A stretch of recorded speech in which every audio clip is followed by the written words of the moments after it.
இறை இயேசுவில் எனக் அன்பார்ந்தவர்களே, நம் ஜீவனுள்ள தேவனின் உயிருள்ள வார்த்தைகளை தினமும் கேட்பதன் மூலம் உங்களுக்கு நன்மையும் ஆசையும் உண்டாவதாக. இன்றைக்கு நம் உள்ளத்தில் ஆண்டவர் பேச விரும்புகிற திருவசனம் மத்தேயு 14ஆம் அதிகாரம் 27ஆம் திருவசனம். துணிவோடு இருங்கள். இறை இயேசுவில் எனதருமை நண்பர்களே, உங்கள் அனைவருக்கும் நம் இயேசுவின் அன்பை உரித்தாக்குகின்றேன். இன்றைய புனிதர்கள் பேதுரு, பவுல், பெருங்கோவில் நேர்ந்தளிப்பு இவற்றை நாம் நினைவு கூறுகிறோம்.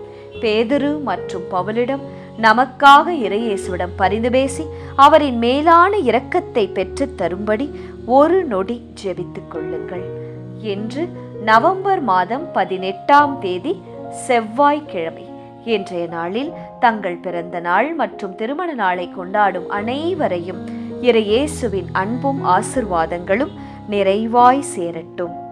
சரி நண்பர்களே, இந்த நபரிடம் இருந்து எனக்கு போன் வரவில்லை, எனக்கு ஏன் அழைப்பு தரவில்லை, நான் அப்படி என்ன செய்துவிட்டேன் அவர்களுக்கும் அவர்கள் குடும்பத்தாருக்கும், எல்லோருக்கும் என்னால் முடிந்த நன்மைதானே செய்தேன் என்று எண்ணிக்கொண்டு வருத்தமாக அமர்ந்து கொண்டு வேலை செய்து கொண்டு இருக்கிறீர்களா? பேசுகிறவர்கள் பேசட்டும், போகிறவர்கள் போகட்டும். உங்களுக்கு மரியாதை கொடுக்கிறார்களா? போங்கள். கூப்பிடுகிறார்களா? புரிந்து கொள்ளுகிறார்களா? பேசுங்கள். நம்பினால் ஏற்றுக்கொள்ளட்டும். ஏன் தெரியுமா? எது நடந்தாலும் வாழ்க்கை நகர்ந்து கொண்டேதான் இருக்கும். அதற்குத்தான் இயேசு கூறுகிறார், நான் உன்னுடன் இருக்கின்றேன், துணிவோடு இரு என்பதாய். எல்லார் வாழ்க்கையிலும் நடப்பதுதான் நண்பர்களே. அனைவரும் ஃபேஸ் பண்ணும் இஷ்யூஸ் தான் இவை. கலங்காதீர்கள், இயேசு உங்களோடு இருக்கிறார். தாய் மரி உங்களை பாதுகாக்கின்றார். அச்சம் வேண்டாம், துணிவோடு இருங்கள். சரியா? இன்றைய முதல் வாசகத்தில் பவுல் பல நாட்கள் கடினமாய் பயணப்பட்டு ரோமை போய் சேர்கிறார். சேர்ந்தவுடன் அவர்களெல்லாம் கண்டபோது துணிவு கொண்டு கடவுளுக்கு நன்றி செலுத்தினார் பவுல். நாமும் பல வேளைகளில் நம் சூழ்நிலைகளால், மனிதர்களால் நம் துணிவை, நம்பிக்கையை, உடல் பலத்தை, மன பலத்தை கூட இழந்து விடுவோம். தொடர்ச்சியாக நடந்த சில விஷயங்கள், சம்பவங்கள், வாழ்க்கை நிலைகள் நம்மை களைப்பாக்கும், சலிப்படைய செய்யும். ஜெபிக்க மனம் வராது. அனைவர் மீதும் ஒரு வெறுப்பு வரும். யாரிடமும் பேச பிடிக்காது. எரிச்சலாக இருக்கும். என்ன வாழ்க்கை? நானே ஓடாய் தேய்கிறேன்.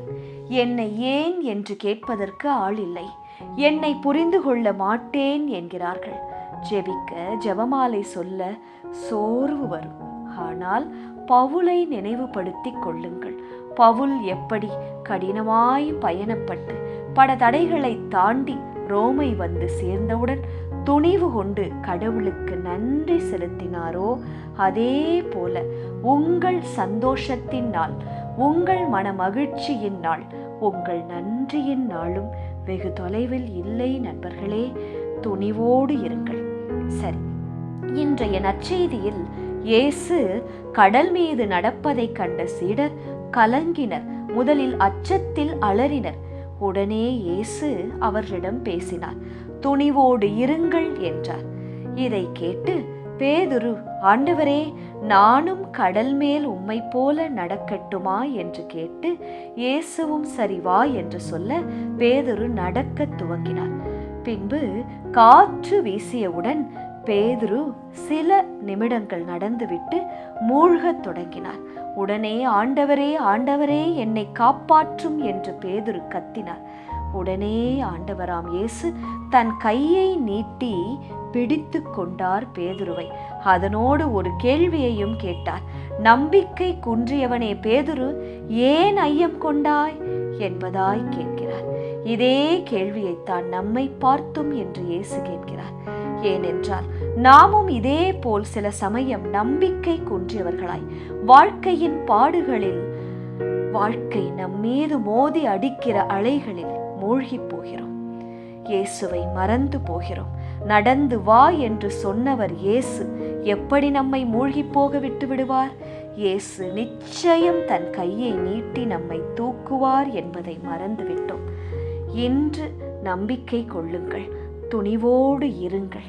பேதுருவை போல ஐயம் கொள்ளாமல் விசுவாசத்தை காத்து கொள்ளுங்கள்.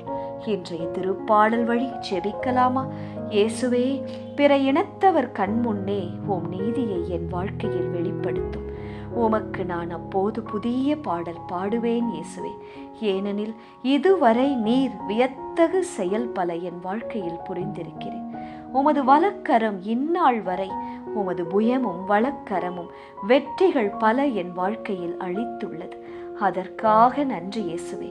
இஸ்ரேல் வீட்டாருக்கு வாக்களிக்கப்பட்ட பேரன்பையும் உறுதிமொழியையும் நினைவு கூர்ந்தீரே, அதே போல எனது வீட்டிற்கும் குடும்பத்தாருக்கும் நீர் வாக்களித்ததை நினைவுகூரும் இயேசுவே.